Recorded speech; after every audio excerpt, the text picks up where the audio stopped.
Alors aujourd'hui, deuxième partie de la vidéo sur la bibliographie et on va se concentrer sur les bouquins d'analyse. Vous pouvez regarder la première partie qui est sortie il y a une semaine sur les bouquins d'algèbre.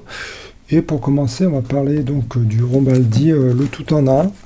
Donc ça c'est le premier tome d'analyse et voici le deuxième tome. Donc dans le premier tome, vous allez avoir les chapitres qui sont pertinents à la fois pour l'externe et pour l'interne.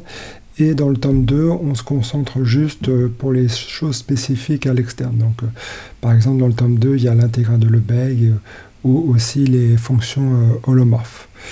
Alors je dois dire que malheureusement il n'y a pas tout puisqu'il n'y a pas les équadifs. Et il n'y a pas, enfin si, il y a les probabilités, mais c'est assez léger au niveau des probabilités, donc je pense que si vous prenez le Rombaldi, il faudra au moins une référence de proba et une référence d'équadif pour compléter tout ça. Donc comme la dernière fois, on va regarder les leçons d'analyse et voir pour chaque leçon quels sont les livres pertinents. Alors cependant, on va sauter la première parce que c'est une leçon qui est plutôt un patchwork de différentes leçons. D'ailleurs, cette leçon 201, je vous conseille de la faire en dernier, faites-la début juin. Une fois que vous aurez fait toutes les autres leçons, ce sera facile de prendre tel morceau de telle leçon et tel morceau de telle leçon et de prendre donc les références pour les leçons correspondantes pour construire votre leçon 201. Et donc là, on va parler d'un package topologie qui va donc de 203 à 208, bien que la 206 soit un petit peu à part. Et donc, c'est des leçons qui vont ensemble. Alors là, vous avez plusieurs possibilités. Bon, la première possibilité, c'est de faire l'impasse complète sur la topologie, si vraiment vous ne sentez pas à l'aise sur ça. Et je dois dire que c'est relativement raisonnable, parce que c'est vrai que le bagage dont vous avez besoin pour réussir à l'écrit en topologie est assez restreint. Donc, si vous avez fait pas mal d'épreuves d'écrit, normalement, vous devez savoir suffisamment de théorèmes basiques sur la compacité ou la complétude pour vous en sortir pour la plupart des écrits. Bon, cependant, si vous ne choisissez pas de faire l'impasse, là, vous avez deux possibilités. Soit vous faites les leçons de topologie, mais vous n'êtes pas très à l'aise. Dans ce cas-là, je vous recommande fortement de prendre un bouquin de L2 et de faire une leçon niveau prépa. Alors effectivement, probablement qu'en faisant ça, vous n'aurez pas 18, mais par contre, c'est tout à fait possible d'avoir 10, 12, 13, 14 en faisant une leçon niveau L2 bien maîtrisée, et que par contre, si vous prenez des références compliquées et vous présentez des choses que vous ne maîtrisez pas, et qu'on vous pose des questions et que ça se voit manifestement que vous ne maîtrisez pas ce que vous présentez, ça sera très mal vu et là ça peut se terminer très mal pour vous. Donc voilà, il faut savoir être modeste et vraiment essayer de maîtriser au maximum ce qu'on présente. Et donc, si vous suivez cette stratégie, je vous conseille le Gourdon, donc comme bouquin de prépa. Bon, encore une fois, voilà, si vous avez déjà votre bouquin à prépa, gardez-le. Si vous avez déjà passé beaucoup de temps dessus, vous le maîtrisez déjà pas mal, c'est pas la peine d'acheter le Gourdon pour se mélanger les pinceaux. Il faut mieux se fixer sur votre bouquin de prépa. Bon, par contre, si vous n'en avez pas, ou si la prépa c'est un peu loin pour vous, le Gourdon, c'est pas mal du tout.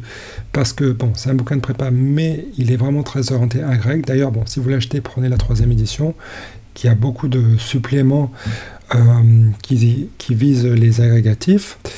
Il est très clair, très bien présenté, relativement concis, les exos sont pertinents. D'ailleurs, il y a pas mal d'exos qui peuvent servir de développement. Donc voilà, très très bon bouquin. Je pense que vous ne le regretterez pas. Et si vous voulez aller un petit peu plus loin, donc en topologie, à ce moment-là, il y a d'autres références. Alors, notamment, il y a un livre que j'aime beaucoup, c'est le Daniel Lee. Donc ça, c'est un bouquin, donc analyse fonctionnelle. Alors attention, tout n'est pas pertinent dans ce livre, puisqu'il y a des chapitres qui vont au-delà sur la topologie faible, par exemple, ça c'est pas un programme de la grecque, donc ça ne nous intéresse pas tellement. Par contre, voilà, il y a un chapitre de rappel en fait, donc sur la topologie, chapitre 1 chapitre sur les Hilbert, un sur la convolution et les transforms de Fourier, un sur les espaces de Baire, et il y a aussi un chapitre sur les opérateurs compacts. Donc si on commence par exemple la leçon 203, bon, vous pouvez prendre juste la section du gourdon sur la compacte. D'ailleurs, aussi un avantage du gourdon, c'est qu'il y a une section compacte, une section espace complet, une section connexité et une section dimension finie. Et du coup, vous pouvez très facilement repérer dans le gourdon ce qui est pertinent pour chaque leçon. Donc pour ces leçons de topologie, le gourdon est très pratique. Et donc, en complément du gourdon, dans le lit, vous avez un certain nombre de résultats en dimension infinie. Par exemple, le théorème de Ritz, à savoir que la sphère, une unité, n'est pas compacte quand on est en dimension infinie. Si vous voulez aller plus loin, en fait, dans le chapitre 7, il y a donc une section sur les opérateurs compacts. Alors ça, effectivement, c'est au programme de la grecque. Bon, d'ailleurs, c'est tombé en 2025 à l'écrit. Cependant, attention, c'est vraiment une partie difficile du programme et vous n'êtes pas du tout obligé d'en parler, même pour la leçon 203. Vous parlez de choses complètement différentes. Donc, si vous n'êtes pas à l'aise sur des choses, même le théorème de Ritz, vous n'êtes pas obligé d'en parler. Vous pouvez toujours parler d'un certain nombre de démonstrations qui utilisent la compacité. Donc, par exemple, je pense au théorème de Perron. Donc, si vous avez ça comme dev, il y a la méthode Gourdon, utilise justement de la compacité. Si vous prenez le théorème spectral dans le Rombaldi, ça utilise une démonstration en utilisant la compacité. Aussi la décomposition polaire généralisée, ça utilise un élément de compacité. Donc vous voyez, vous avez un certain nombre de résultats qui peuvent utiliser de la compacité et que vous pourrez occaser à la leçon 203. D'ailleurs, je pense que un de ces quatre, je ferai une vidéo sur ça. Bon, alors maintenant, donc, si on passe à la connexité, donc pareil, la connexité, vous pouvez vous limiter au gourdon, mais néanmoins, il faut quand même donner quelques applications. Et dans les applications, donc il y a les fonctions holomorphes.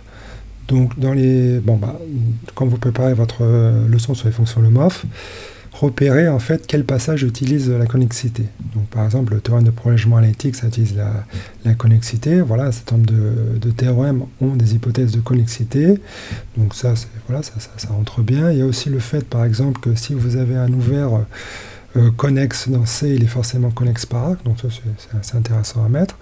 Donc autre chose que vous pouvez mettre dans cette leçon 204, qui est relativement accessible, en fait, c'est tous les résultats de topologie et en particulier de connexité dans pour les matrices, pour les ensembles de matrices. Donc par exemple, voilà, on peut démontrer que l'ensemble des matrices inversibles est dense dans l'ensemble des matrices de Mn de C. Donc ça, c'est un résultat, mais on peut montrer des choses comme, voilà, Gln de R a exactement deux composantes connexes. Donc ça, c'est fait dans le chapitre, à la fin du chapitre 21 du Rombaldi, le Rombaldi d'algèbre. Donc on peut voir, il y a aussi d'autres, voilà, il faut aller un petit peu à la pêche pour voir tous ces résultats de topologie, mais dans le chapitre 21 de Rombaldi, il y en a pas mal que vous pouvez réutiliser. Donc maintenant, si on passe à la leçon 205, et si vous voulez aller plus loin que donc, le gourdon, bon, il y a le lit, et en particulier, alors déjà, bon, un truc qui va être obligatoire pour le 205, c'est de parler du fait que les LP sont complets, puisque vous avez une leçon sur la LP, bon, clairement vous allez la préparer, et donc voilà, quelques résultats liés à la complétude de LP, je pense que c'est quelque chose que vous voulez absolument mettre et qui ne va pas être présent dans le gourdon. Maintenant, qu'est-ce qu'on pourrait mettre dans les suppléments donc, pour 205 ? Si vous connaissez le théorème de Baire et ses corollaires, bon, ça rentre très bien dans la leçon 205. Et donc ça, c'est fait dans le gourdon. Donc à la fin du gourdon, il y a un supplément au théorème de Baire qui est très bien fait. Et aussi, il y a dans le Daniel Lee des choses qui vont un petit peu plus loin, avec notamment donc les opérateurs, Wiener-Stanhaus, des choses comme ça. Donc ça, c'est des choses que potentiellement vous pouvez rentrer. Mais encore une fois, ça c'est une option. Voilà. C'est une option qui est relativement intéressante parce que des fois, c'est arrivé que voilà, le théorème de Baire et ses avatars rentrent, par exemple Binary Star House, rentrent dans des résultats, dans des questions d'écrit. Alors ce sera toujours dire, bon, on a mis le résultat suivant, ou on rappelle le résultat suivant sur Binary Star House, et ceci et cela. Mais par contre, le fait est que c'est quelque chose qui peut rentrer donc, dans un sujet d'écrit. Donc, savoir ces choses-là qui sont à la limite du programme, ça peut être intéressant. Mais encore une fois, c'est optionnel. Si vous n'êtes pas très à l'aise avec la topologie, n'hésitez pas à faire quelque chose de très simple avec le gourdon et plus quelques exemples d'applications dans d'autres chapitres. Voilà, alors là, on va passer à un chapitre qui est un petit peu différent, c'est le 206, pardon, la leçon 206, donc utilisation de notion de dimension finie. Alors ça, c'est une leçon qui a l'air de prime abord assez difficile, mais je pense qu'elle n'est pas si difficile que ça. Et d'abord, ce qu'il faut bien comprendre, c'est que vous êtes à un ensemble de choix, en fait. C'est qu'il y a pas mal de possibilités, et il faut choisir le terrain sur lequel vous êtes le plus à l'aise. Alors par contre, là, vous n'allez pas avoir le choix, c'est de parler de dimension finie et de topologie. Parce que oui, on a un certain nombre de résultats, en fait, que un fermé borné, c'est un compact, par exemple, en dimension finie, des choses comme ça. Donc ça, d'ailleurs, il y a une section dans le gourdon, il y a aussi un certain nombre de rappels dans le Daniel Lee, donc ça, c'est très bien. Pour aller un petit peu plus loin, il y a des choses comme le théorème de Riesz que je mentionne tout à l'heure, le fait que si votre sphère unité est non compacte, eh bien, ça veut dire forcément que vous êtes dans un espace de dimension infinie. Donc ça peut être intéressant. Et alors après, vous avez un certain nombre de possibilités à prendre ou à ne pas prendre pour donc développer votre leçon. Donc la première possibilité que j'ai mentionnée tout à l'heure, c'est les opérateurs compacts. Alors pourquoi les opérateurs compacts? Parce que en fait, les espaces propres, les espaces spectraux en fait, des opérateurs compacts, sous certaines hypothèses, ont des propriétés de dimension finie, c'est-à-dire qu'en fait, il va y avoir donc l'espace propre associé à une valeur propre d'un opérateur compact va être de dimension finie, donc ben voilà, ça rentre, et par ailleurs, quand on a une suite d'opérateurs de rang fini, qui forcément vont être compacts, et que cette suite d'opérateurs converge uniformément vers l'opérateur, alors ben voilà, l'opérateur limite est compact. Voilà, donc là, le fait que d'avoir parlé de rang fini, bon, ça rejoint la dimension finie, et donc ça, c'est très bien fait dans le chapitre 7 du Lie. Alors attention, c'est d'un niveau avancé, bon, ça permet de réviser les opérateurs compacts, donc ça, c'est pas mal, mais c'est complètement optionnel, et c'est quand même quelque chose d'assez dur, donc faut être vraiment solide sur ça et pas le présenter à l'improviste. Donc ça, voilà, c'est une possibilité, mais en fait, bon, il y a d'autres possibilités. Alors, une autre possibilité, c'est de parler des espaces de Hilbert. Voilà, en particulier le fait que, donc, si vous avez un sous-espace de dimension finie, et vous avez un vecteur, vous pouvez, donc dans un Hilbert, vous pouvez regarder la projection de ce vecteur sous espace de dimension finie. Et là, bon, il y a des formules pour déterminer cette projection-là, pour déterminer la distance entre le vecteur et la projection. Voilà, donc ça, c'est fait dans le Daniel Lie, et il y a un certain nombre de résultats comme ça, de théorèmes d'approximation sur des sous-espaces de dimension finie qui peuvent rentrer qui peut tout à fait rentrer dans cette leçon.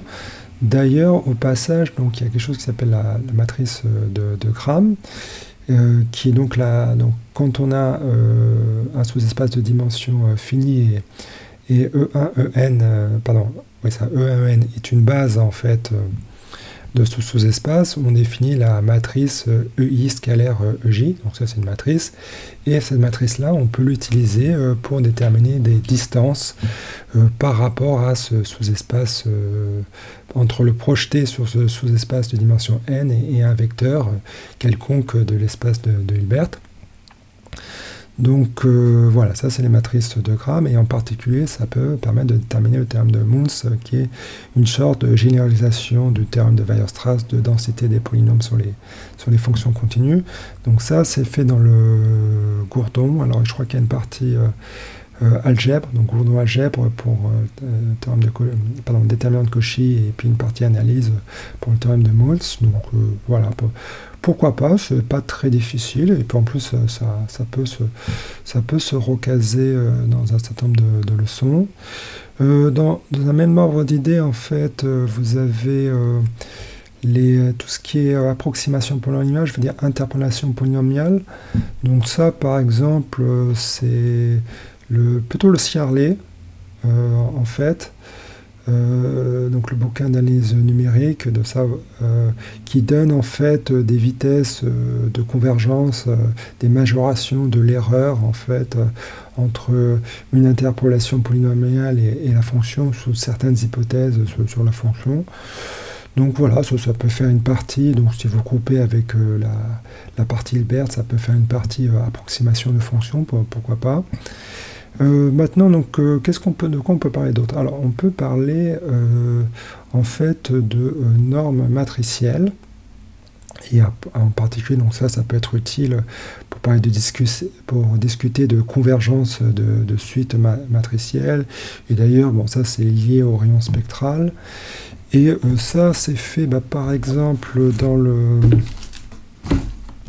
Rombaldi, mais attention, ça c'est le Rombaldi analyse matricielle, donc celui-ci. Et donc, ça peut tout à fait rentrer dans cette leçon-là. Un certain nombre de résultats sur les matrices. Peut-être qu'on peut même aller jusqu'au terme de Perron, mais là on commence à aller un petit peu loin, mais enfin pourquoi pas. Maintenant, de quoi on pourrait parler aussi, donc encore une fois dans cette leçon sur la dimension finie, on pourrait parler des équadifs. Donc là, je présenterai tout à l'heure, il y a le Bertholin, donc le gros bouquin sur les équadifs. Et vous savez, quand vous avez une équation homogène, eh bien l'ensemble des solutions de cette équation homogène, ça peut être un espace vectoriel de dimension finie. Et pareil, on peut aussi parler du Wronskien, donc ça rentre bien aussi dans cette idée de dimension finie. Enfin, je mentionnerai une dernière chose qui peut rentrer dans cette leçon, c'est le jacobien. Parce que le jacobien, en fait, c'est le déterminant de l'application linéaire différentielle en un point. Et ça, en fait, ça peut servir pour faire des changements de variables dans des intégrales multiples. Donc voilà, alors ça c'est fait, alors juste pour donner une référence sur le jacobien, en fait je trouve que c'est pas mal fait dans le Garey-Kurzmann, de manière un peu surprenante. Donc ça c'est un bouquin proba intégration, et qui parle beaucoup de proba, mais en fait il donne beaucoup de résultats sur l'intégration, donc ces changements de variables qui utilisent le jacobien. Et il y a beaucoup d'applications du jacobien. Donc par exemple, pour trouver la loi d'un certain vecteur aléatoire, on peut être amené à faire des changements de variables qui font intervenir ce jacobien. Et du coup, c'est des choses que vous pouvez rentrer à la fois dans vos leçons de proba et aussi dans cette leçon 206 par exemple. Donc ça fait double emploi, donc ça c'est plutôt pas mal. Donc vous voyez... il y a un spectre assez large pour cette leçon, et donc je pense vraiment 206, je pense vraiment qu'il ne faut pas faire l'impasse dessus, mais par contre, il faut vraiment bien choisir, donc peut-être les faire à la fin, donc bien choisir les choses sur lesquelles vous vous sentez confortable, et construire votre leçon en fonction de ça. Donc on passe à la leçon 208, alors là, espace vectoriel normé, application linéaire continue. Alors déjà, pour la première partie espace vectoriel normé, vous pouvez faire un grand 1A utilisant le gourdon ou avec un certain nombre de rappels sur les espaces vectoriels normés. C'est quoi une norme? C'est quoi les propriétés basiques d'un espace vectoriel normé? Les inégalités triangulaires, des choses comme ça. En plus de ça, vous avez aussi une petite section dans le gourdon sur les applications linéaires continues. Voilà, en particulier en dimension finie. Donc ça rentre bien. Et après, il faut quand même pouvoir un petit peu étoffer la leçon. Et là, j'avoue que, vous avez des options, mais c'est des options qui peuvent être assez complexes. Donc, par exemple, vous pouvez parler des opérateurs compacts. Donc, comme j'avais mentionné, ça c'est dans le chapitre 7 du Daniel Lee. Et oui, alors effectivement, ça rentre très bien, mais par contre, c'est assez coton. Il y a aussi le théorème de Beinart-Steinhaus. Donc avec Bynard-Stenhouse, donc ça c'est fait plutôt dans le chapitre 4 du Daniel Lee. Et avec ça, vous pouvez montrer des choses comme le fait qu'il existe des fonctions, alors on ne peut pas la trouver explicitement, mais on peut montrer qu'il existe des fonctions continues dont la série de Fourier diverge en 0. Et donc voilà, ça c'est un résultat intéressant, c'est un dev, et il peut entrer aussi dans la leçon sur les séries de Fourier, pourquoi pas. Donc ça me paraît pas mal, mais encore une fois, voilà, PR c'est à la frontière du programme. C'est quand même assez complexe, mais bon, si c'est des choses que vous maîtrisez déjà, eh bien, vous pouvez essayer de les perfectionner, et puis avec un peu de chance, ça peut tomber aux écrits. Par contre, oui, si vous n'avez jamais multiplié théorème de Baire, ne vous lancez pas dans ça. Donc sinon, oui, voilà. Donc il y a ces deux choses qui peuvent rentrer, mais c'est quand même assez délicat. Il y a donc les opérateurs compacts et le théorème de Bynard-Stenhouse. Bon, alors maintenant, imaginons que vous ne voulez pas parler de ça, et vous avez peut-être bien raison. De quoi on peut parler? Alors, il y a quelque chose dont on peut parler, et qui rentrerait bien, c'est la transformation de Fourier, et également la convolution. Alors pour moi, ça va un petit peu ensemble, parce que dans le livre, donc ça c'est le chapitre 3, vous avez un chapitre donc sur la convolution, et un chapitre, donc ça c'est 3, et le chapitre 3b, c'est sur la transformation de Fourier. Donc les deux vont ensemble. Et après tout, la convolution, voilà, si on estime qu'il y a une fonction qui est fixée, une qui est une sorte de variable, on peut l'avoir, donc par exemple la convolution qui va pour de f rond g, donc f étoile g, qui à G va associer F étoile G, on peut le voir comme une application linéaire continue. Donc ça, pourquoi pas. Et donc il y a des résultats dans le livre qui rentrent, et aussi la transformée de Fourier, ça va par exemple de L1 dans C0, donc ça on peut aussi voir ça comme une application linéaire continue, et d'ailleurs c'est très intéressant si vous regardez la transformée de Fourier de L2 dans L2, parce que là on utilise vraiment explicitement le fait que c'est une application linéaire continue pour démontrer le théorème de Plancherel. Et du coup, ça c'est quand même quelque chose qui peut tout à fait, qui doit rentrer a priori dans d'autres leçons, donc pourquoi pas proposer ça pour la leçon donc 208. Donc voilà, ça c'est quelques pistes. Et donc maintenant, alors on sort un petit peu de la topologie, et on parle donc de cette leçon 209. Alors c'est une leçon qui semble comme ça de prime abord difficile, mais je pense qu'elle n'est pas si difficile que ça, parce que vous pouvez utiliser intelligemment pas mal de choses que vous avez préparées dans les autres leçons. Et encore une fois, il faut bien comprendre que ça fait partie des leçons un peu à la carte, où vous allez choisir ce que vous mettez, et surtout ce que vous ne mettez pas. Bon, parmi les choses qu'on peut mettre, je pense que déjà faire une première partie très simple, très basique sur les formules de Taylor, ou l'interpolation, donc disons voilà tout ce qui est tout ce qui est approximation polynomiale, on peut rentrer Weierstrass dedans, pourquoi pas. Bon, ça fait une partie qui est déjà présente dans d'autres leçons et qui peut tout à fait rentrer là. Donc vous pouvez prendre le Deschamps par exemple pour avoir un certain nombre de choses sur les formules de Taylor, c'est un nombre d'exemples, et voilà, ça vous fait une partie qui est tout à fait raisonnable. Et comme j'ai dit, pourquoi ne pas, si vous avez l'interpolation polynomiale, c'est quelque chose que vous avez bien travaillé dans d'autres leçons, pourquoi pas, par exemple, utilisant CALI, donner des résultats assez poussés sur l'interpolation polynomiale. Et je pense que oui, le théorème de Weierstrass, il faudra bien le mettre quelque part, donc pourquoi pas le mettre dans cette partie. Donc voilà, ça vous fait déjà une première partie qui me semble très accessible. De quoi on peut parler aussi? Alors on pourrait parler des séries de Fourier et des espaces de Hilbert, et donc là ça tombe bien parce que du coup finalement il y a énormément de choses donc dans la leçon 213 et même la leçon 206 dont je parlais tout à l'heure qui peuvent rentrer. Donc finalement toute la partie approximation sur un espace de Hilbert, qui rentre dans, pardon, approximation, donc sous un sous-espace de dimension finie qui rentrait dans la 206, eh bien, vous pouvez la présenter dans le 209 en disant, ben voilà, je prends un sous-espace de polynôme trigonométrique, un sous-espace de dimension finie, et je regarde la meilleure approximation, donc au sens du produit scalaire, donc ça va être une projection d'une fonction périodique quelconque sur ce sous-espace de dimension finie.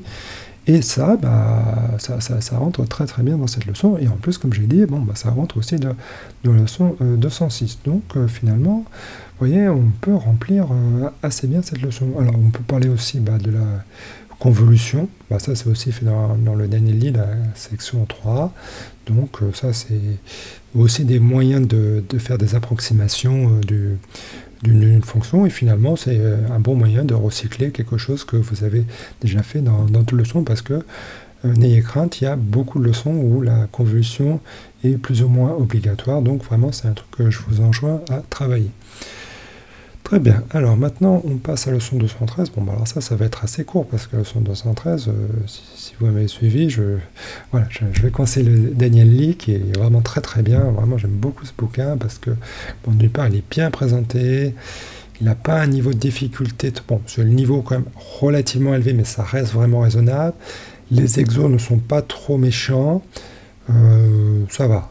C'est surtout les premiers exos, après ça se corse un peu, mais vraiment, on est loin du Zuli Kefelec. Juste peut-être quand même une petite remarque, attention, les exos du premier chapitre, je les trouve relativement difficiles. Un peu calculatoires, mais par contre, après, ça ne devient plus ça. Donc oui, utiliser le Daniel Lee pour le 213, ce sera parfait.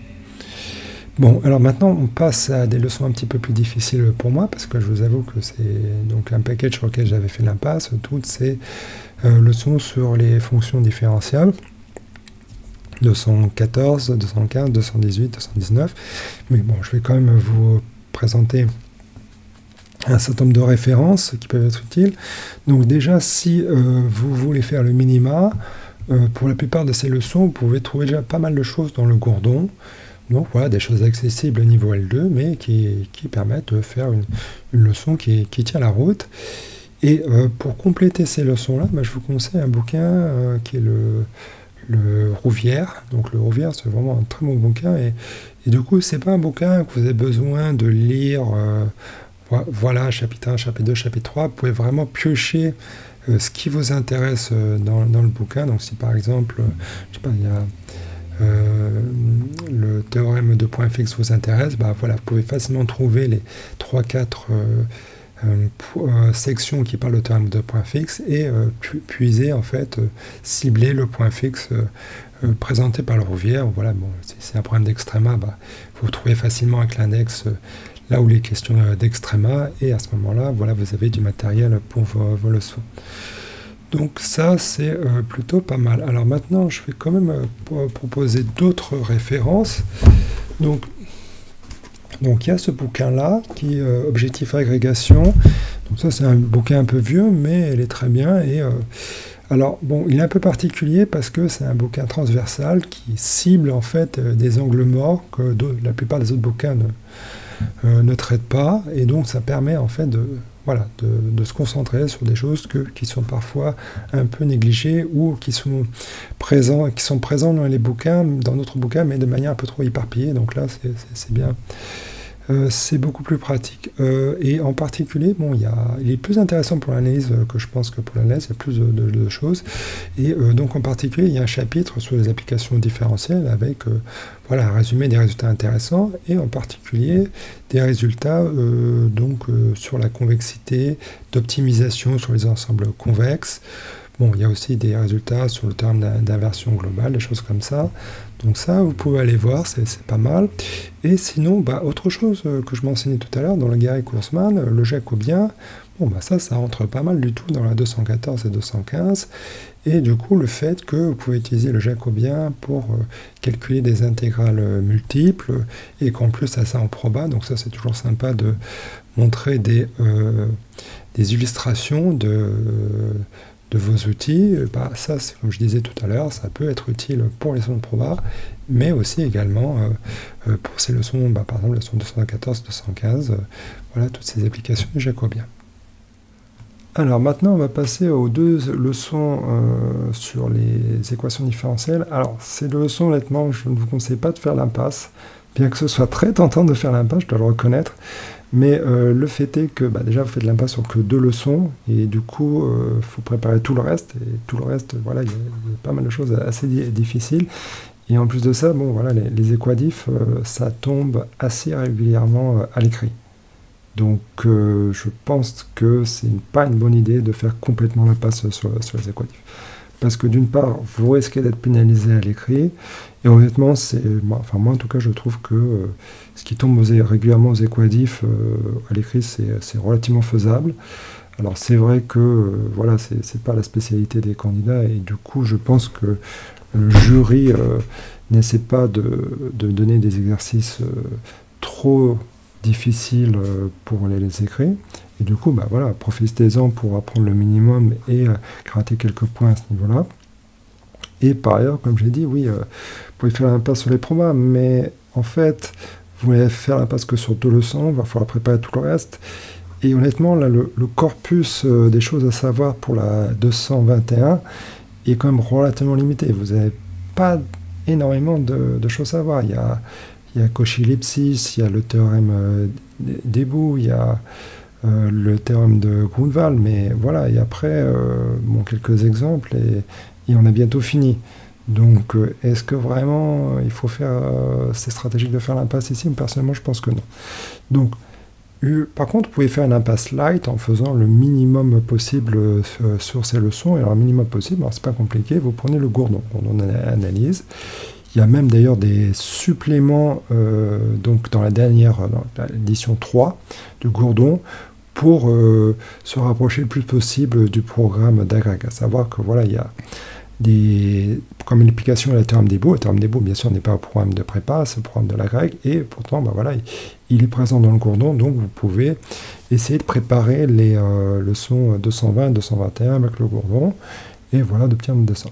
Alors là où par contre ça pique, c'est pour la leçon 220, parce que vous avez des choses qui ne sont clairement pas au programme de prépa, qui ne sont pas dans le Gourdon, et qui d'ailleurs sont dans assez peu de références, à savoir toutes les propriétés géométriques comme les isoclines des solutions, et des flots, des choses comme ça. Donc et ça, donc, c'est fait dans une référence qui s'appelle le Berthelin. Donc, si vous voulez vraiment investir dans ce domaine des équadifs pour l'agrég, le Berthelin, en fait, c'est un très bon bouquin, il y a tout. Donc, il y a tout ce qui est à l'agrég. Alors, il y a un peu plus que ce qui est à l'agrég, mais en fait, comme c'est très bien balisé, on voit bien sur quel chapitre on doit travailler. Et donc, autant pour l'étude de résolution exacte ou l'étude qualitative, voilà, vous avez vraiment tout ce que vous avez besoin pour savoir sur les équadifs, c'est dans le Berthelin. Donc, en particulier, là, toutes ces propriétés géométriques qui sont difficiles à assimiler, sur lesquelles la plupart des candidats, d'ailleurs moi-même, j'ai jamais eu un cours sur ces propriétés géométriques durant la prépa agrég ou avant la prépa agrég.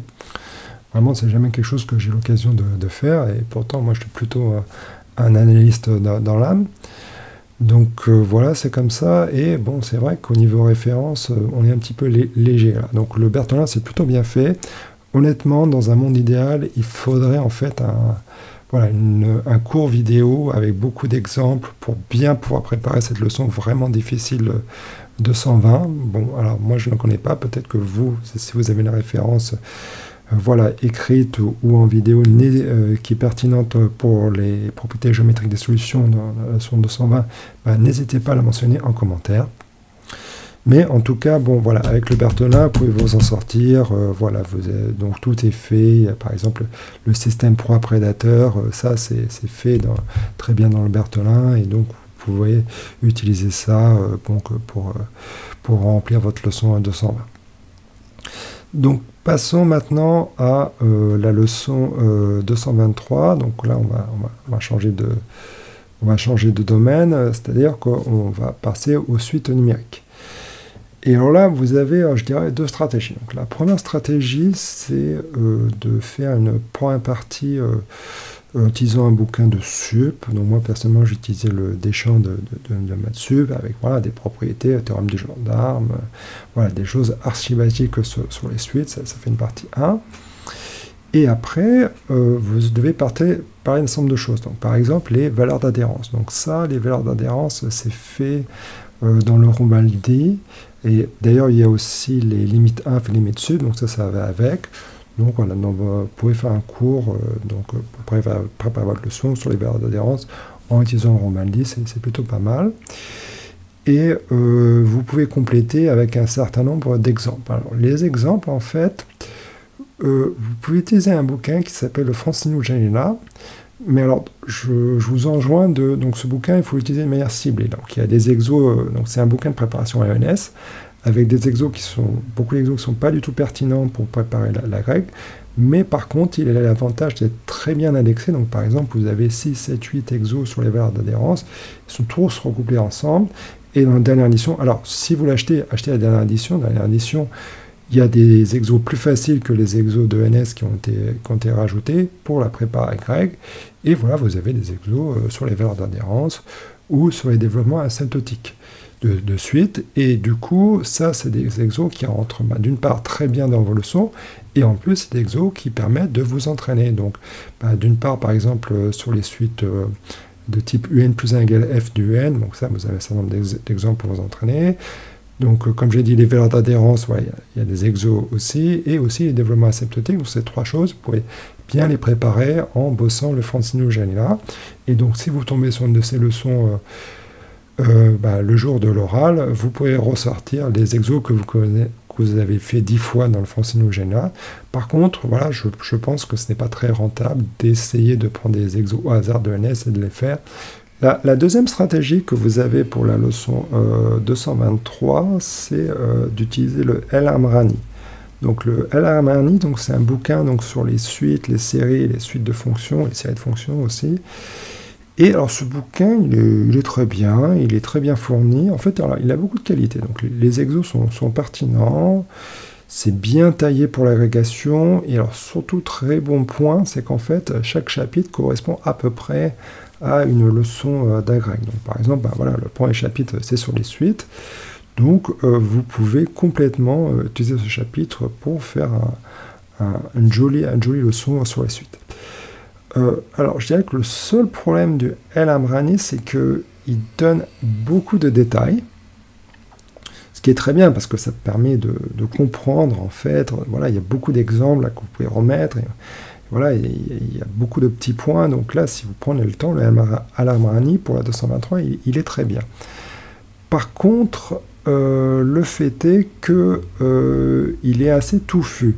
Il y a des choses que clairement il va falloir couper parce que en fait, si vous prenez donc c'est un bouquin de 450 pages, donc si vous prenez, essayez de recopier les 60 pages du premier chapitre sur les suites, par exemple si vous faites la 223, en fait vous allez vous retrouver avec une leçon de 6 pages et en fait ça va coincer, donc ça va pas marcher du tout.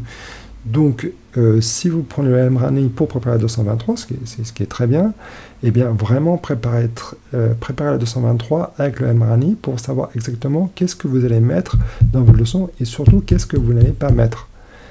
Donc si voilà, les euros sont dans 10 jours et que vous cherchez à sauver les meubles pour la leçon 223, je ne vous conseille pas de prendre le El Amrani parce que vous risquez d'avoir du mal le jour de l'oral à choisir les bonnes propriétés et à faire une leçon qui a du sens. Donc prenez plutôt quelque chose hyper basique, un bouquin de Mathsup et voilà, vous complétez avec le Romaldi sur les valeurs, les résultats du Romaldi sur les valeurs d'adhérence. Bon voilà, avec 2 développements, ça fera l'affaire.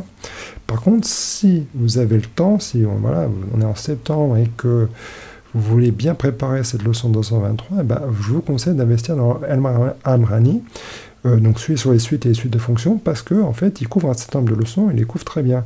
Et donc, si c'est un livre que vous maîtrisez très bien, en juin, ce sera très payant parce que vous saurez exactement quoi prendre pour chaque leçon.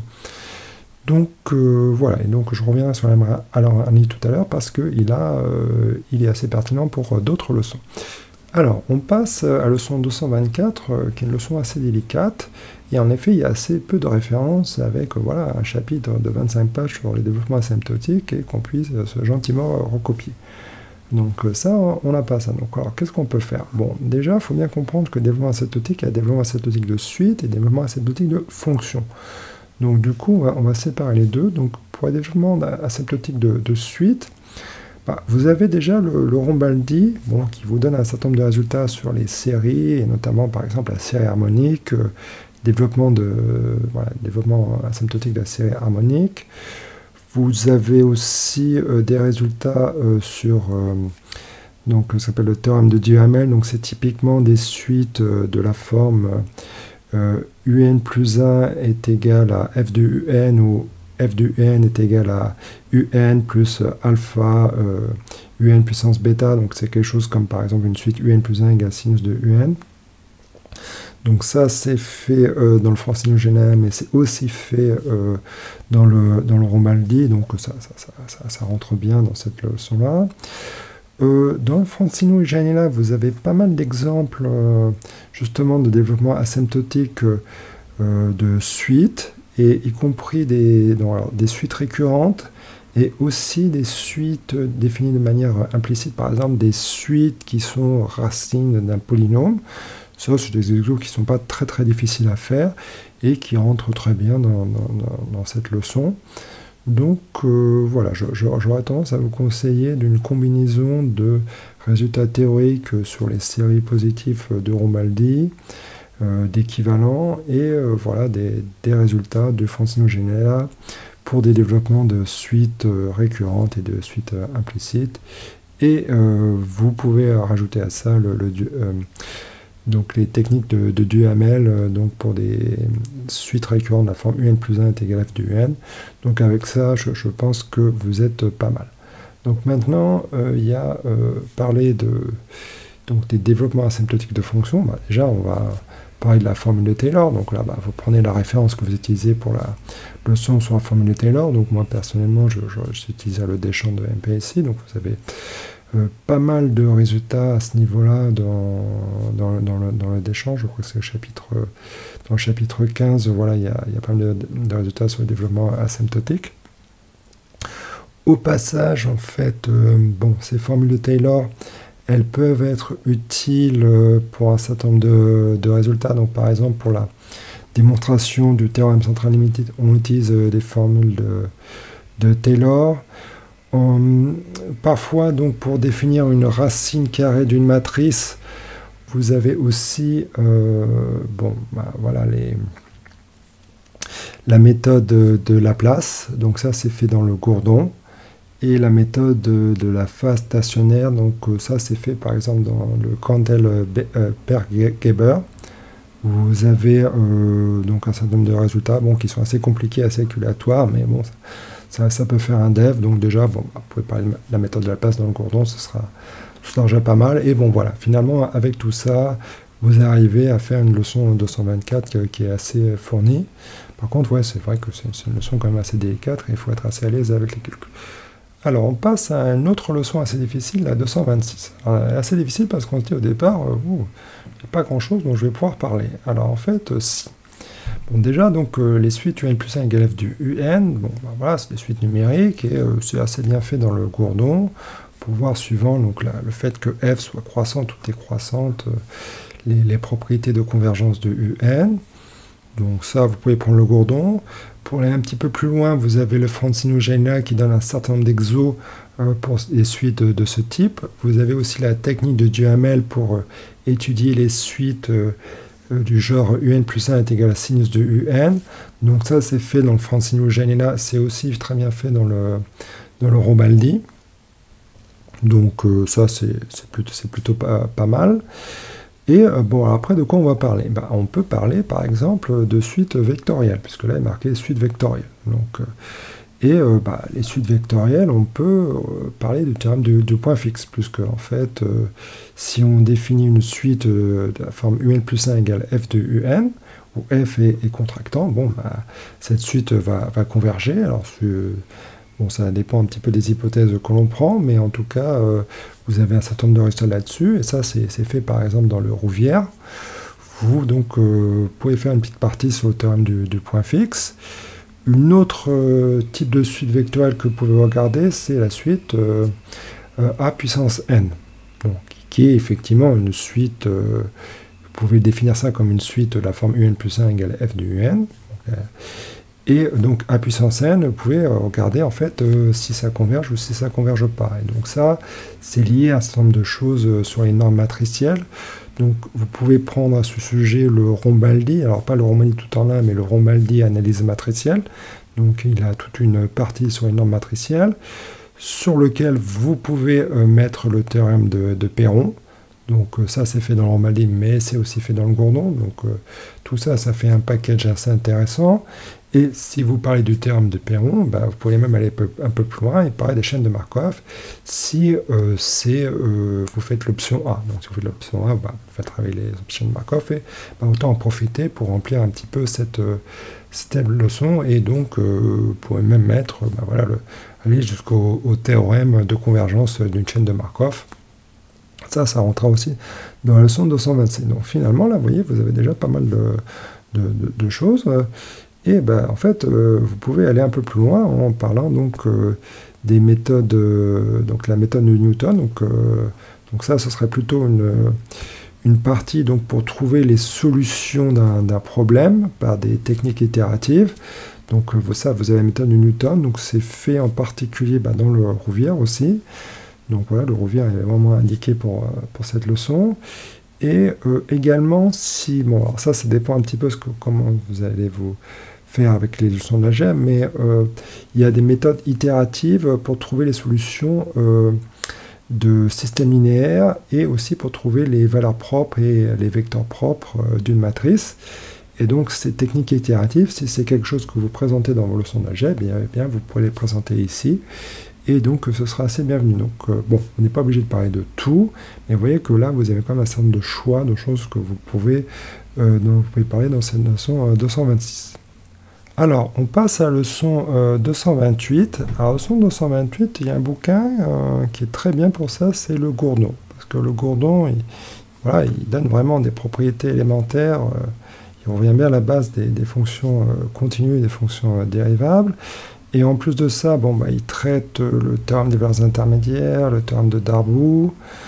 Il y a aussi les formules de Taylor, bien que voilà, il y a d'autres références qui donnent un petit peu plus de résultats sur les formules de Taylor, mais enfin bon, ça y est. Donc voilà, le Gourdon, il permet de bien couvrir donc cette leçon. Alors après, quelque chose qui n'est pas tellement le Gourdon, c'est plutôt tous les résultats des suites de fonctions continues sur un compact. Donc typiquement les résultats de type Weierstrass, de convergence uniforme, de polynômes qui convergent uniformément vers une fonction continue sur un compact. Donc ça, c'est plutôt dans le Rombaldi que vous allez trouver ce type de résultats.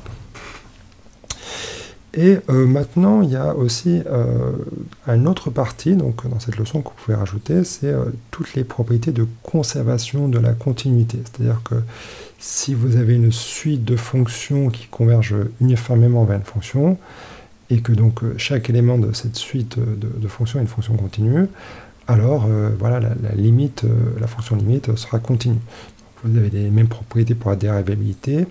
Vous avez aussi ce genre de propriétés pour les intégrales à paramètres. Donc sous certaines conditions, voilà, une intégrale à paramètres va définir une fonction continue, une fonction dérivable. Donc ça, c'est fait par exemple dans le Gary-Kurzmann sur les intégrales à paramètres ou dans le Rombaldi.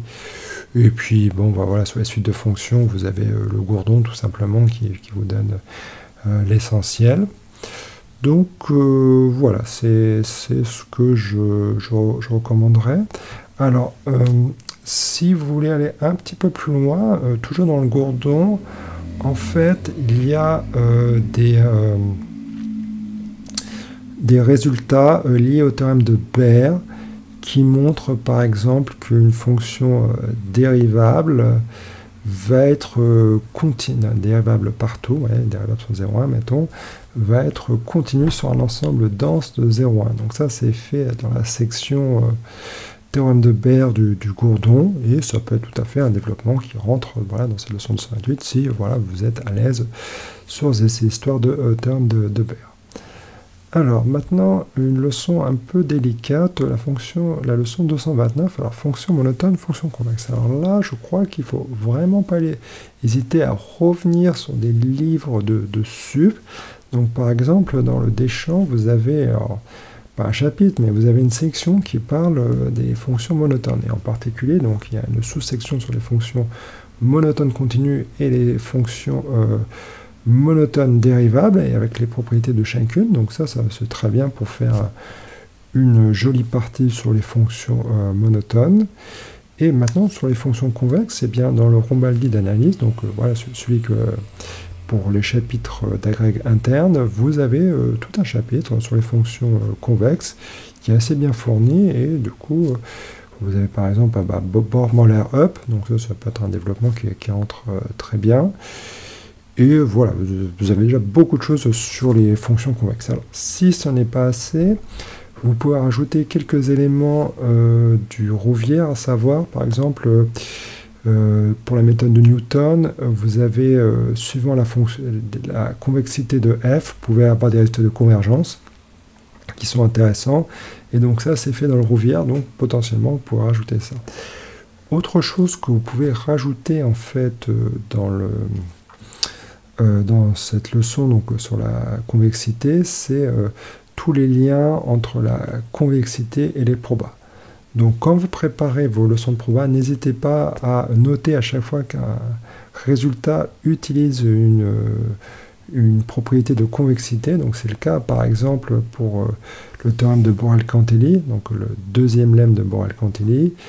On utilise la convexité de la fonction exponentielle. Donc ça c'est pas mal comme application. Il y a aussi l'inégalité de Jensen. Si je peux vous donner une application d'inégalité de Jensen, par exemple le fait que quand vous avez deux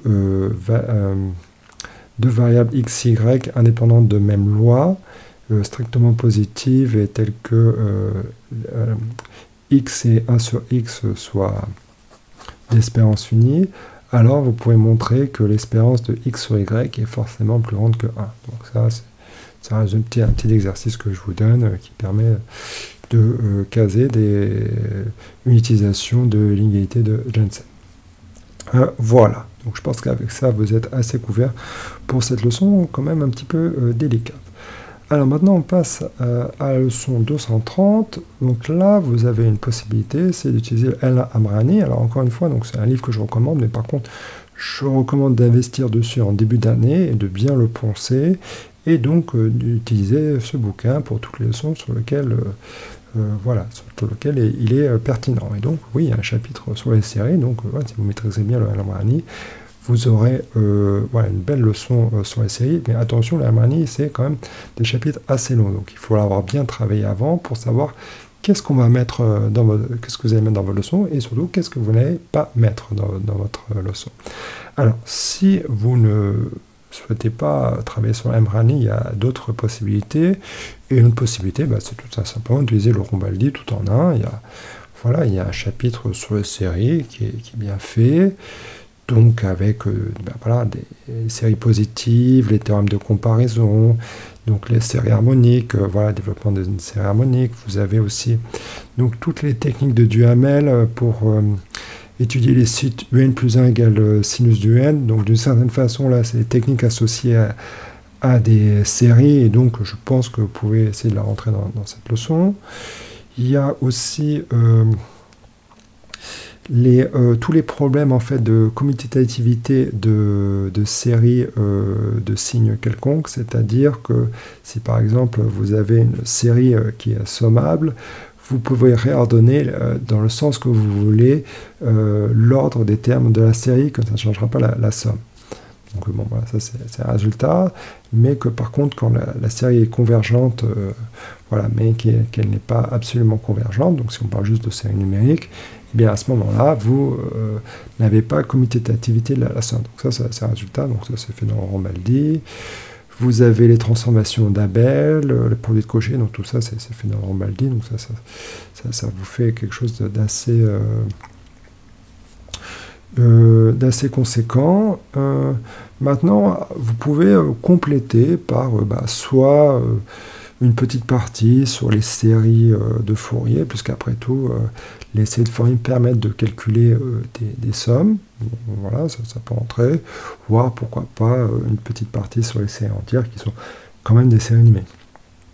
Mais attention de ne pas faire le hors-sujet et de faire la moitié sur la série entière, vous n'avez pas le droit de faire ça. Donc, voilà, donc les séries entières, c'est bien fait, c'est fait dans LMRANI par exemple, donc ça, un petit peu ça, mais c'est aussi très bien fait dans le Gourdon ou dans le Rombaldi. À vous de voir la référence que vous préférez.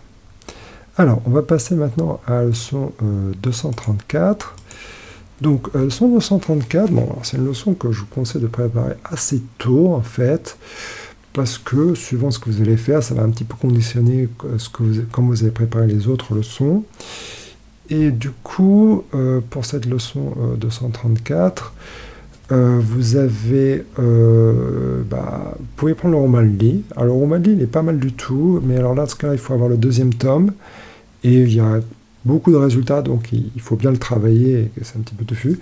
Il y a le Gary Kurzman, qui est un livre de proba, mais qui a un chapitre sur les espaces LP, avec tout ce qu'il faut sur les espaces LP. Alors moi, je vous conseille de limiter aux espaces de fonctions définis sur Rn et pas introduire d'autres mesures, mais enfin, c'est vous qui voyez. Il y a aussi un certain nombre de résultats qui sont intéressants, par exemple la convolution. Ça, c'est très bien fait dans le Daniel Lee, donc toute la partie convolution dans le Daniel Lee, ça peut bien rentrer. Pourquoi pas parler aussi un peu de la transformée de Fourier, donc ça c'est très bien fait aussi dans le Daniel Lee, donc voilà. Et avec ça, vous êtes assez couvert. Maintenant, passons à la leçon 235. Alors, j'avais déjà mentionné que dans la leçon 235, vous pouvez parler du théorème de Baire, en particulier Ballard-Stanaus, vous pouvez l'exprimer comme une intervention de symbole. Voilà, je vous renvoie donc soit à plutôt le lit dans ces cas-là, plutôt le chapitre 4 de lit si vous ça. Mais sinon, intervention de symbole, vous avez donc les théorèmes de convergence, théorème de Fubini, donc tout ça, c'est la même référence qu'en 234, donc à vous de voir ce que vous préférez. Vous allez avoir aussi tout ce qui est théorème de continuité et le théorème de dérivation sous le signe somme pour les intégrales à paramètres.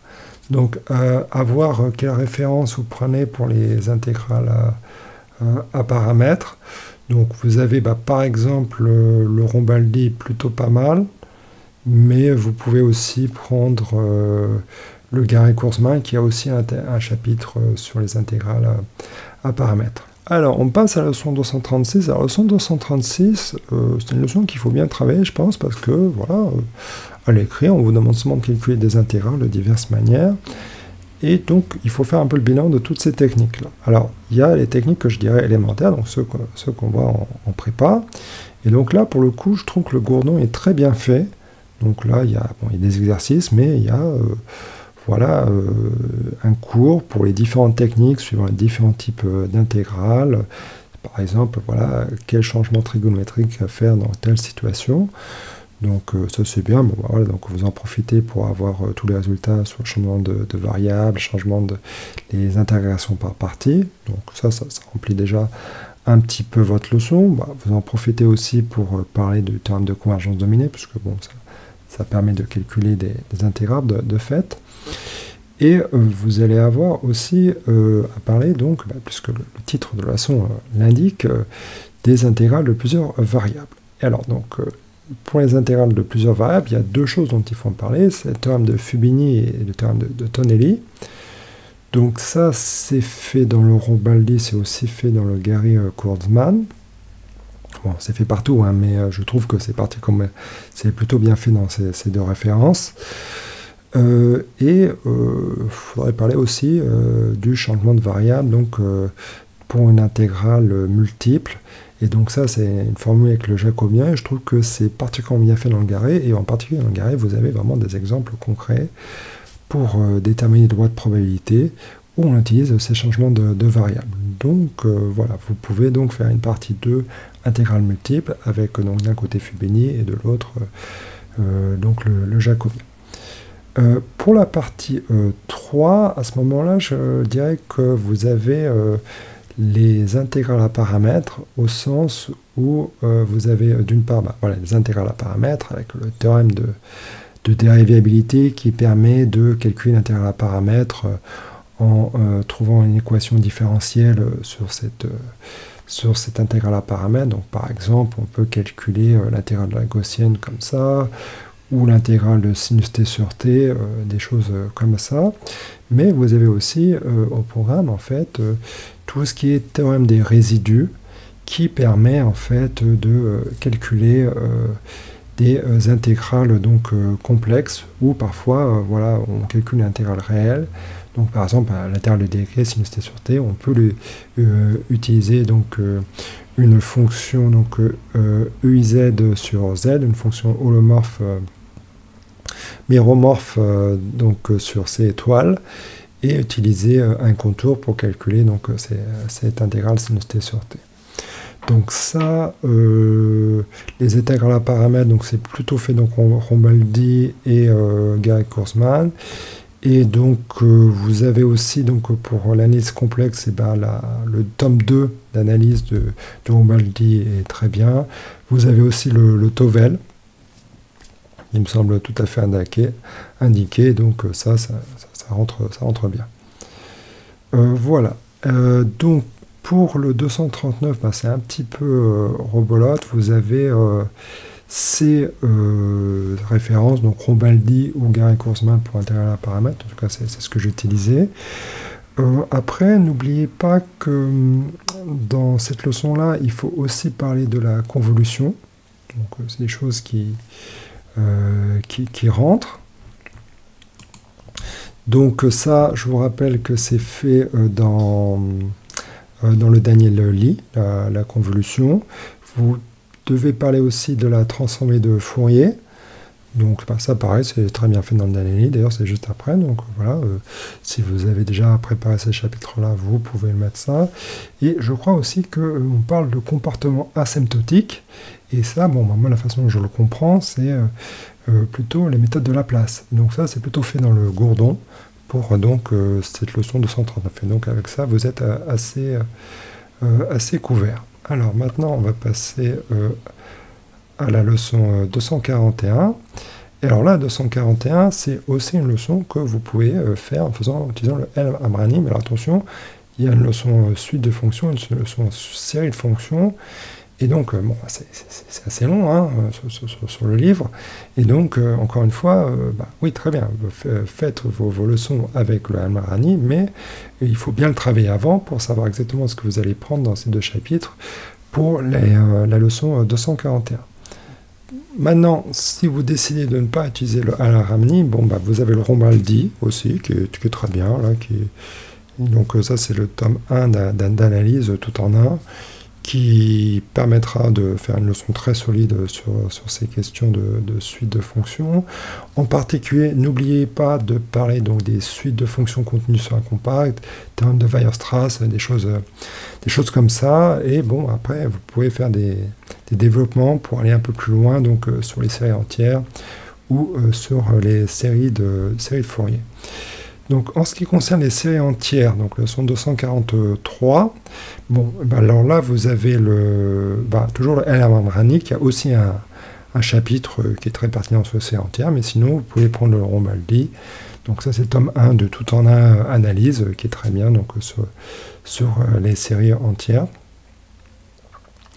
D'ailleurs, j'en profite pour dire que dans le Gourdon, bon, il y a aussi des résultats sur les séries entières dans le Gourdon qui sont intéressants, et notamment le fait que vous avez des théorèmes taubériens, donc théorème d'Abel et théorème taubérien, qui est un développement très classique à l'agrégation, qui est très bien fait dans le Gourdon, bon, qui est assez calculatoire, mais bon, voilà, ça peut être un développement pertinent pour cette leçon et un certain nombre d'autres leçons. Alors maintenant, on passe aux fonctions holomorphes et méromorphes. Alors ça, c'est une leçon assez délicate. Et alors malheureusement, on ne pourrait pas vraiment faire l'impasse dessus, parce que d'une part, ça tombe quand même régulièrement à l'écrit. Voilà, vous avez pas des... Alors parfois, vous avez vraiment des parties entières sur les fonctions holomorphes. Parfois, c'est une question par-ci, une question par-là, mais enfin, quand même, il faut pouvoir y répondre.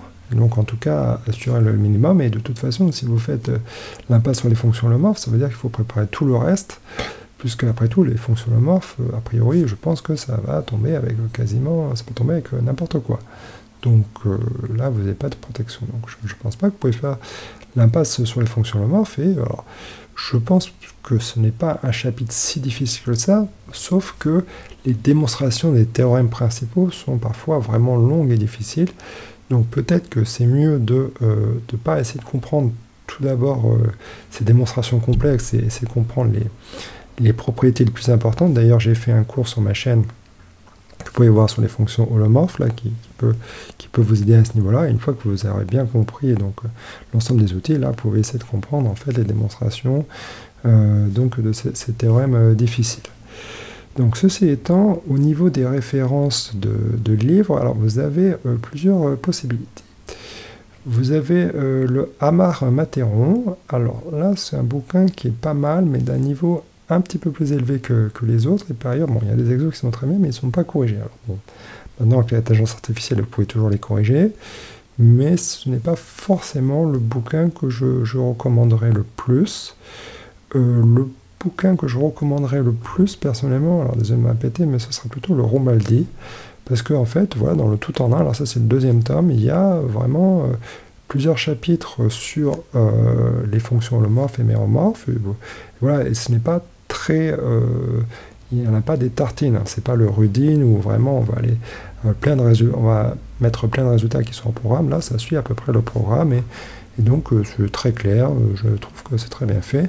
Un autre bouquin où c'est bien fait, c'est le Tovel, donc le petit bouquin d'analyse complexe, qui en plus a certains résultats sur la définition de E, la définition de pi, qui peut être réutilisé dans d'autres leçons, par exemple nombre remarquable, donc ça c'est en algèbre, hein, donc par exemple ça c'est pas mal, et en plus l'intérêt du Tovel c'est qu'il y a des exos corrigés qui sont simples, donc vraiment c'est des exos assez faciles, et qui peuvent tout à fait servir d'exemple en fait pour vos leçons.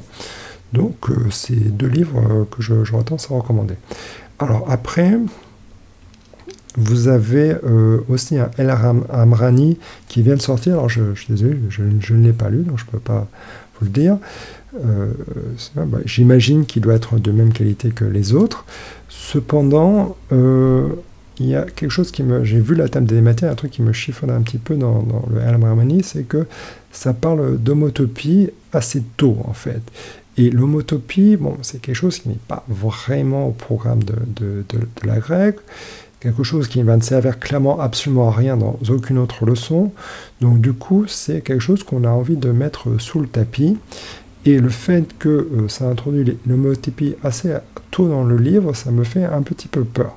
En tout cas, de manière générale, moi je vous conseillerais, sauf à ce que vous soyez vraiment expert en ces questions de topologie algébrique, à ne pas parler d'homotopie, quitte à admettre un certain nombre de théorèmes à la fin, comme le théorème des résidus, s'il faut ça, mais on va pas il y a déjà tellement de choses à apprendre qu'on ne va pas se compliquer la vie avec quelque chose qui n'est pas particulièrement au programme, comme l'homotopie.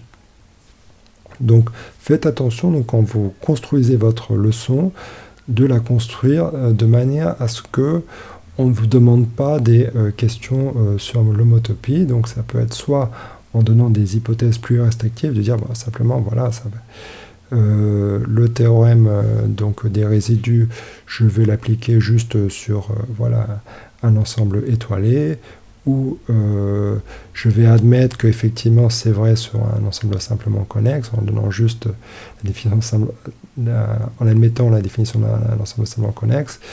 Voilà, essayer d'éviter au maximum d'être dans ce rabbit hole d'homotopie.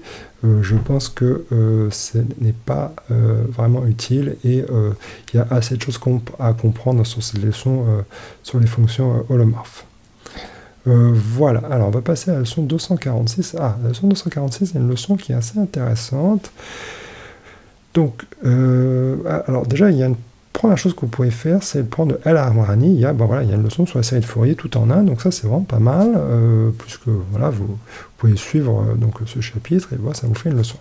Donc si vous n'avez pas le El Amrani, ce que vous pouvez faire, c'est par exemple prendre l'objectif agrégation qui fait une sorte de résumé de tous les résultats importants pour essayer de Fourier. Et donc ça vous donne un plan en fait pour vos séries de Fourier.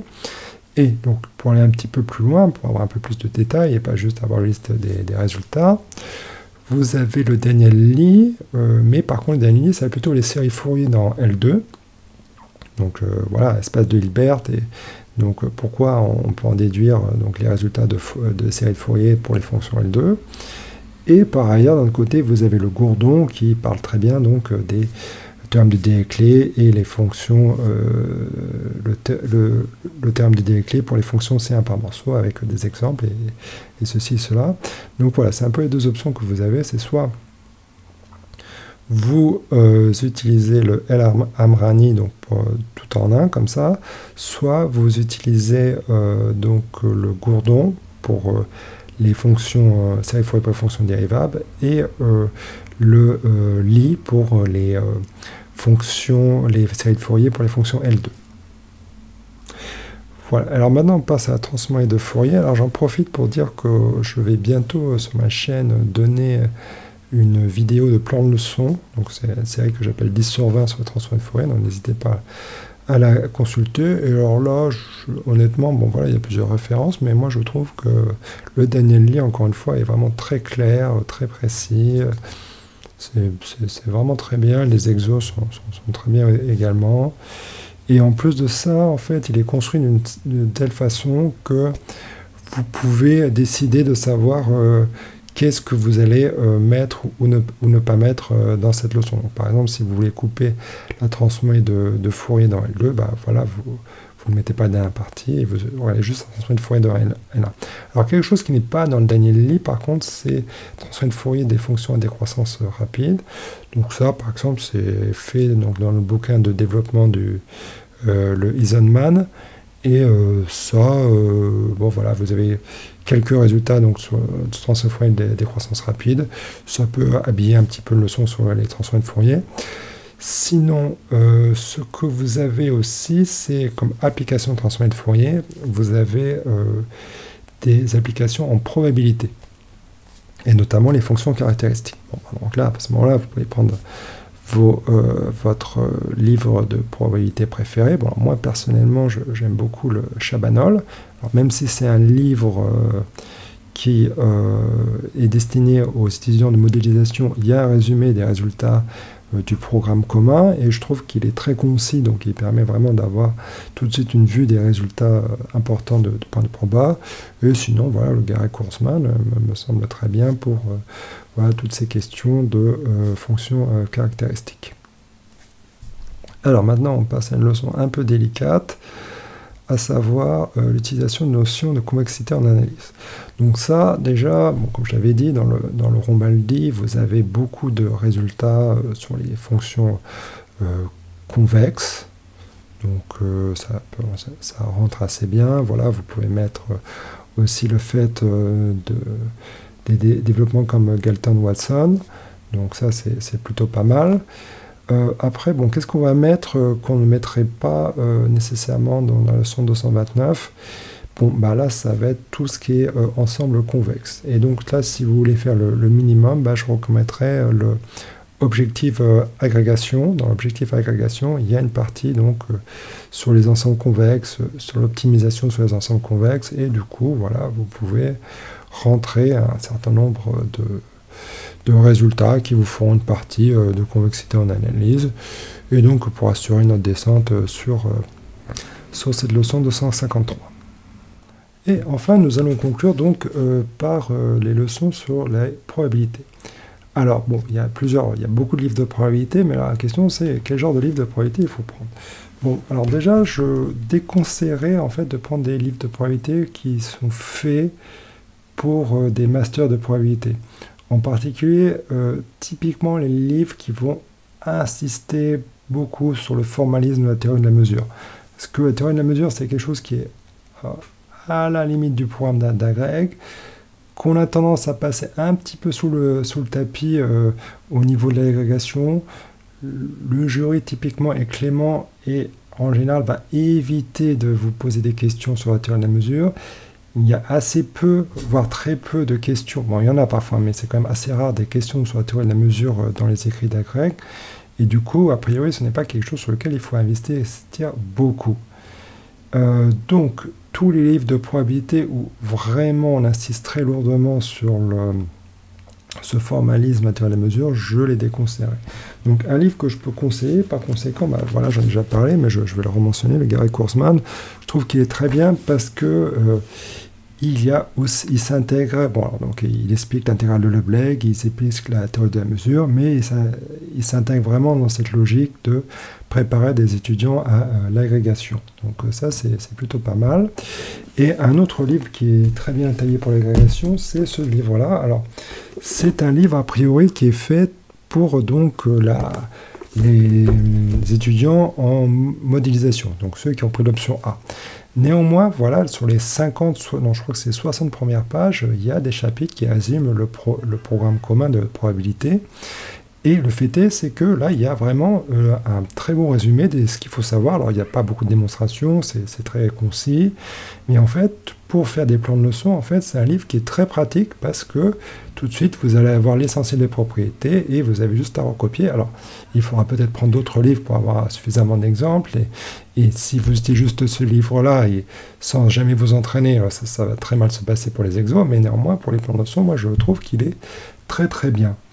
Donc, un autre livre que vous pouvez considérer, c'est celui-ci, le Cottrell. Donc ça, c'est un bouquin d'exo, parce que bon, alors les probas, je vous le dis, hein, vous pouvez aller les cours, mais il faut faire beaucoup d'exo pour maîtriser donc les probabilités. Et donc, alors là, ce bouquin, il est pas mal, mais il a quand même deux défauts. C'est que d'une part, il est un peu trop dur. Alors, il n'est pas très dur au point où vraiment c'est pas possible de travailler dessus pour la plupart des créatifs, mais le niveau est juste un peu trop élevé et pour la plupart des exercices, et donc il est quand même délicat. En plus de ça, il a tendance à assister un peu trop sur la théorie de mesure à mon goût pour pas mal d'exos.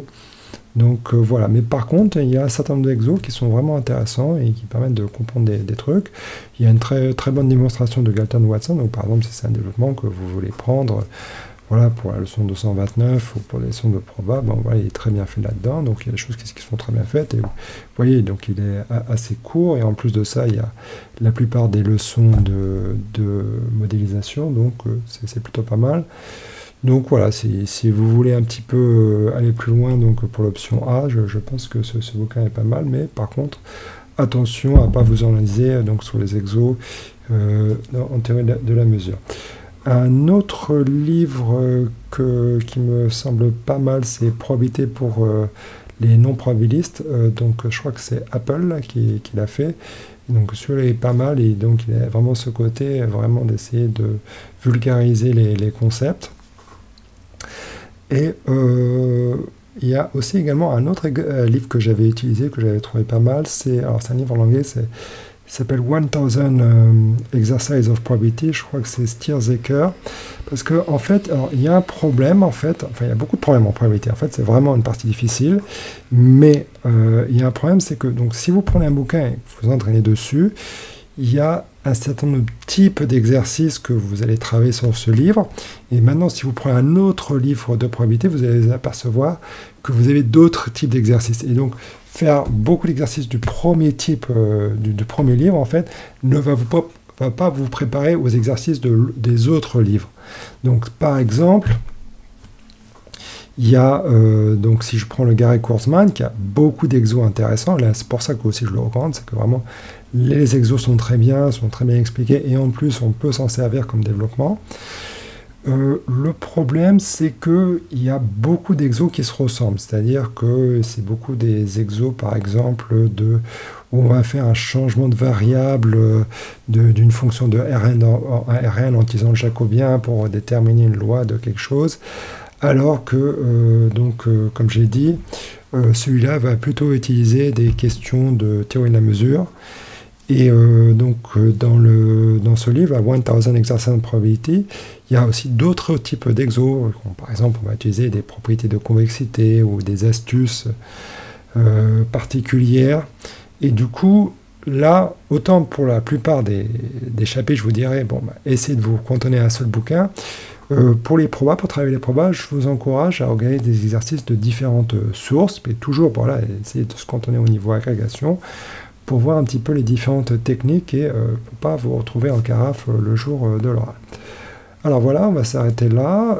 S'il y a des références que vous voulez rajouter, qui vous aimez beaucoup, n'hésitez pas à en parler en commentaire. Et je vous remercie.